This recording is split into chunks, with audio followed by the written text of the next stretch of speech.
Gareth Southgate reportedly out of the running to become the Manchester United manager this month.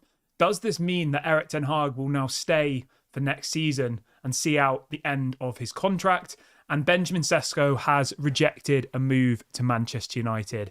These are some of the stories we will be discussing on this morning's live show. But before we get into that, please do me one small favour. Give the video a thumbs up. Let's try and see 200 likes on this morning's show. And if this is your first time watching, please do subscribe to the channel as well. I'm live every day at 11 a.m. and 6 p.m. throughout the whole of the transfer window. And if anything breaks during the day, I do go live as well. So make sure you subscribe. Make sure you hit the notification bell to keep up to date with all of your latest Manchester United transfer news and talk. Right. So much to get into on the show this morning. It's just the news is coming out thick and fast at the moment. Obviously, the transfer window opens this Friday. The day the Euro starts is also the same day that the transfer window opens. So that's something to be excited about.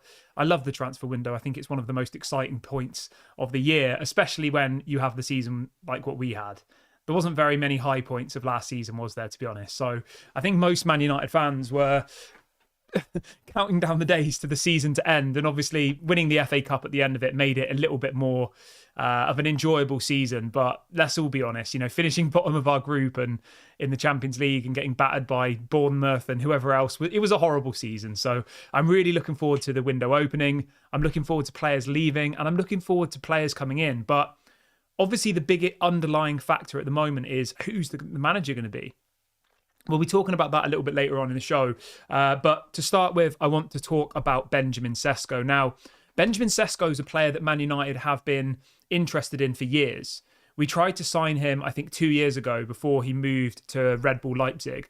Obviously, he was at Red Bull Salzburg, same owners. Red Bull Salzburg moved him to Red Bull Leipzig. And we missed out on him effectively. But things like these do always happen. If there's one group that owns a player, does that make sense? So obviously Red Bull Group owns Red Bull Salzburg, and they also own Red Bull Leipzig and New York Red Bulls, etc. It's quite often where if they have a young player who they think in the future they can get a lot more money for, it makes sense for them to sell them to their other team before they then sell them for a lot more money. So he only cost 24 million euros, which is ridiculous. Like, he's worth way more than that. So he's at Leipzig, obviously joined there last season. Man United, Chelsea and Arsenal have been heavily linked to him all summer. His agent was at the game against Arsenal at Old Trafford, which obviously caused lots of excitement in the fan base. There was constantly people talking, saying that he's the one to watch this summer. Man United really want to sign him. Arsenal want to sign him. Chelsea want to sign him. PSG apparently were interested as well.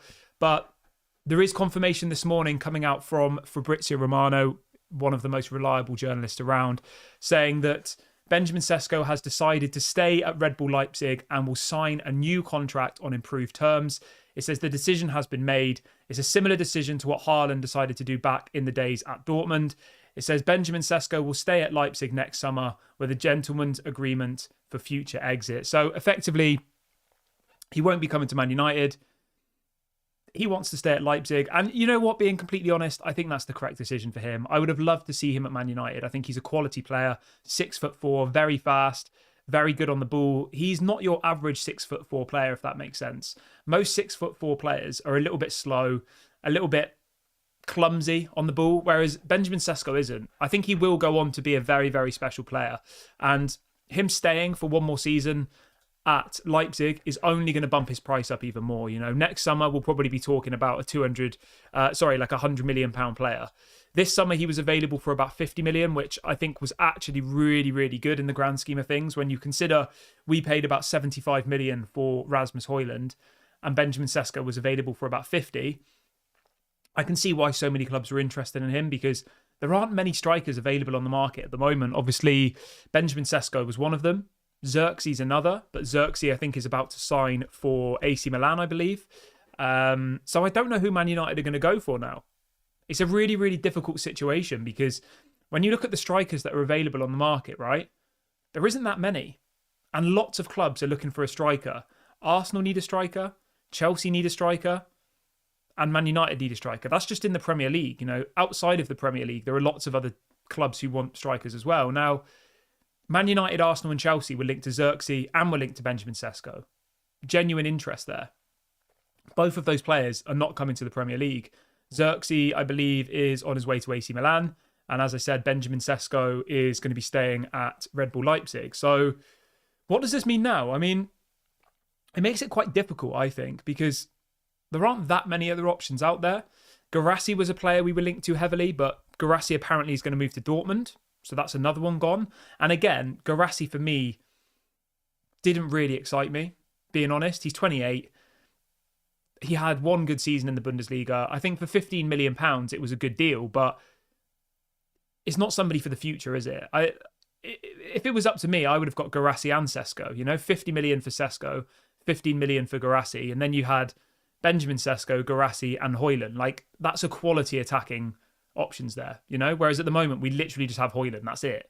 Højlund's, I think, going to be a special player in the future, but he shouldn't have had the amount of game time that he had this season. Not because he's not good enough, but because he's only 20, and there should have been some options to rotate him, you know? And there wasn't. So, yeah, I mean, it's very, very difficult. Obviously, there's still people like Victor Osimhen, but we're not going to have the resources to sign Victor Osimhen. Now, does this mean that Man United now go back in for Ivan Toney? I think that's a very, very strong option. The thing I have with Ivan Toney is I think he's a quality player. I just think for the amount of money that Brentford are going to want, apparently about 50, 60 million pounds, for a 28-year-old, I don't know. I just don't think it's a very good investment for the long run. Now, are Ineos going to pull a name out of nowhere that none of us have ever heard of and bring in somebody from, I don't know, South America? I mean, that would excite me, you know? The next Julian Alvarez or the next, you know, somebody like that. Somebody from the Brazilian league or somebody from the Argentinian league. Like, that would be cool. But at the moment, we're not linked to anybody like that, you know? But Man United will sign a new striker. That's been confirmed. Obviously, Anthony Martial's gone. His wages are off the wage bill, 250k a week. So, yeah, we'll have to wait and see. But let me know in the comment section. I want to know what striker you want Manchester United to sign this summer. Let me know. Because obviously Benjamin Sesko, Xerxes and Guirassy were the kind of three main options. Those were our three targets. And all three of them are either staying at their current club or have already agreed deals with other clubs. So it does make it all quite complicated, I think. And it'll be interesting to see. It'll be interesting to see what happens now, because I honestly can't think of the name of the player that we should be going for now. You know, does that make sense? Like, who are Man United trying to sign now? Ivan Toney? Like, who else is there? I can't really think of anybody. Everybody's just joined the video. If you could do me a small favour and give the video a like, that would really, really help to bring more people into the show. So please do that really quickly. And if this is your first time watching, please do subscribe as well. United75 says, what about Jonathan David? Is he any good? I don't know about Jonathan David, to be honest, mate. I think he's one of those names that's been linked to the Premier League for ages. I don't think Jonathan David's as good as people make out he is. 24 years of age. He got 19 goals in the French league last season, which, I mean, that's good, isn't it? 19 goals, but it is the French league after all, like being completely honest. It's not the most competitive league in the world. And obviously he's playing for one of the better teams in the French league. You know, it's not like he's playing for the team at the bottom of the French league and he got 19 goals. That would be interesting. He got a couple of goals in the Conference League. Like, he has quite good stats. But I haven't seen any links with Jonathan David to Man United. He does only have 1 year left of his contract, though. So it's a possibility. We'll wait and see. I mean, it's not a terrible idea. I think Jonathan David could be an okay option, but I haven't heard anybody talking about Jonathan David to Manchester United, to be honest. Like, when I look at the current players linked to Manchester United, right? I'm just having a little look here at the stats at the moment, right? So at the moment, the most highly expected transfers is Jared Brathwaite and also Johan Bakayaku, who I believe, yeah, he's an interesting option, to be fair. But I mean, he's a right winger. He's not a striker. Plays football for PSG. Apparently, we're linked to him, but. Yeah, I mean, The other option is maybe Santiago Jimenez from Feyenoord, but we've heard nothing about him recently. Absolutely nothing. So again, I think it's probably unlikely unless Man United just sign someone out of nowhere, which does happen sometimes. He was a player I think we were looking at last season, but obviously Ineos coming in, new director of football, like is very, very difficult to predict what Ineos want to do, because effectively we have no idea, do we? I'm just having a look. Santiago Jimenez, see if he has a release clause. Yeah, he had a release clause of about 20 million, but I think they gave him a new contract. Yeah, anyway, those are the options that we have there. So not a hell of a lot of options, really. Somebody says Sesko is the best young striker in Europe at the moment. Yeah, mate, he's quality. Absolutely quality. Ashley says, Kieran, with Ten Hag's contract, he has a veto on transfers. Is that why we are not buying anyone? Yeah, probably, mate. I said to you guys before, right? If Erik Ten Hag stays at Man United, his contract will have to be changed because Ineos don't want a manager who has a say. This came out last night whilst we were live. Ineos reportedly want a yes man. They want someone who effectively does whatever they say. Someone who doesn't have a voice. Somebody who just is a smiling face for the cameras. And effectively somebody who will take all the blame if stuff goes badly. Whereas Erik Ten Hag isn't that type of manager. He wants to have involvement in the transfers. He wants to be able to bring in his own players. He wants to be able to bring in his own players that suit his style of football. But obviously Ineos don't want that. Ineos want somebody who they can effectively can control. And I feel like Erik Ten Hag, being completely honest, right? If you think about it, in the grand scheme of things, Erik Ten Hag has achieved more in football than Ineos have. He's achieved more than what Ineos have achieved at Nice. Ineos went to Nice, they bought them and have made them worse. They finished lower each season than they did before Ineos came in. So Ineos' track record in football is not particularly good. Whereas, say you look at the City Group as an example, right? The City Group own Girona. They've just got them second in the Spanish league. Obviously, the City Group own Manchester City. So the City Group have turned Man City into a team that were facing relegation into winning the Premier League 4 times in a row. So the point I'm trying to make here is, right, Pep Guardiola is known to not sign the players at Man City. But Pep Guardiola is probably looking at the people above him saying, I can see what you've done. I can see your track record. I can see what you've done with Girona. I can see the project you've built here at Man City. You know, Pep Guardiola is just a piece of the puzzle within the City Group. Whereas Erik Ten Hag and Ineos, like, do you really think Erik Ten Hag looks at Ineos and feels inspired? I mean, I don't think so personally, because in football, they've achieved nothing yet. They're effectively at the beginning of their story in football. Obviously, they've done a lot in cycling. They've done a lot in selling chemicals and stuff. But, you know, we're not a cycling team and we're not a chemical company, are we? We're a football club.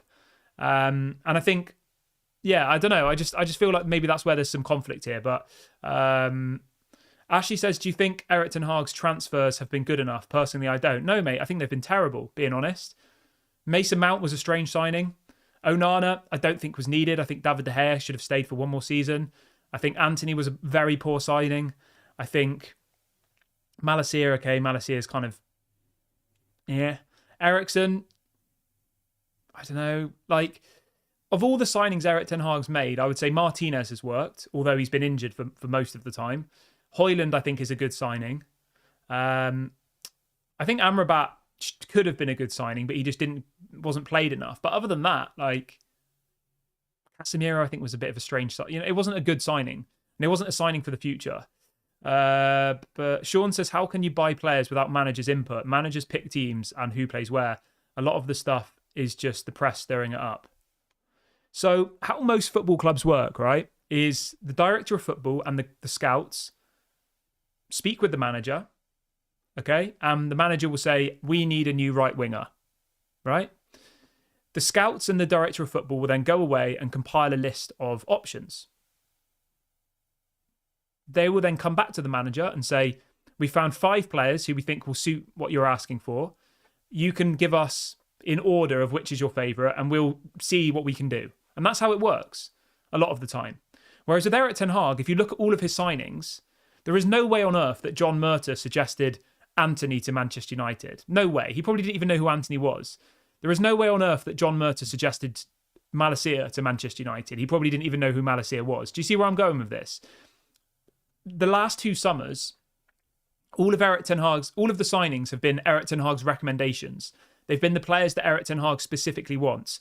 Eriksen was from Ajax previously. Onana was. Martinez was. Amrabat played in the Eredivisie. Malacia played in the Eredivisie. Mason Mount was on loan in the Eredivisie for a period, etc., etc., etc. The only signing, which I think was obviously not Eric Ten Hag's, was Casemiro, because we weren't linked to Casemiro all summer. We lost the first 2 games of the season, and then suddenly we signed Casemiro, even though we'd literally never been linked to him before in about 10 years. So that's the point I'm trying to make here, you know? And, you know, Ineos have said publicly that they want to be run more like Brentford, but like Brighton, where they have a manager, they have a style of play, and the manager's expected to play the style of play. And yeah, it's frustrating, but it is what it is. But right, let's talk a little bit about Ten Hag really, really quickly. So the headline this morning coming out from Sky Sports, and this is a direct quote from Gareth Southgate. Gareth Southgate says, "If England don't win the Euros, I will leave." Let that sink in for a minute. People wondering why we're delaying the announcement.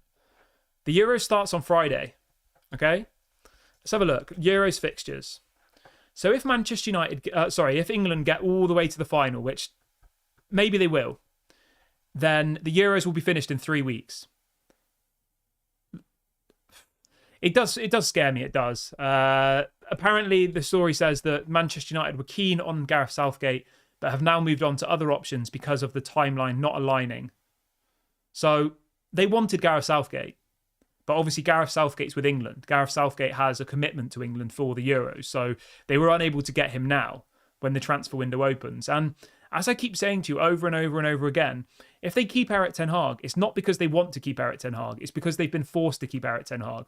It's because their preferred options, Gareth Southgate as an example, isn't available at the moment. And they need to have a manager in place for pre-season and all the rest of it. So I think we've got to be very careful here. You know, I think if Ineos keep Eric Ten Hag, we shouldn't be complimenting for them at this stage, because it's obvious that they didn't want Eric Ten Hag to remain. You wouldn't go and speak to Thomas Tuchel. You wouldn't go and speak to Gareth Southgate, Kieran McKenna, all these other managers if you were happy with what you had. I keep saying this analogy, but it's like, you know, if you're happy with your internet provider, it's a stupid analogy, but I think it's, you know, it simplifies how stupid Ineos have been. If you are happy with your internet provider and you've got absolutely no issue with it, why would you then go and spend time calling up all the other internet providers, asking them what they can offer you? Why would you do that if you were happy with what you've got? You'd only waste your time calling up other internet providers if you were unhappy with what you had. And that effectively is the same situation here. Why would they meet Tuchel?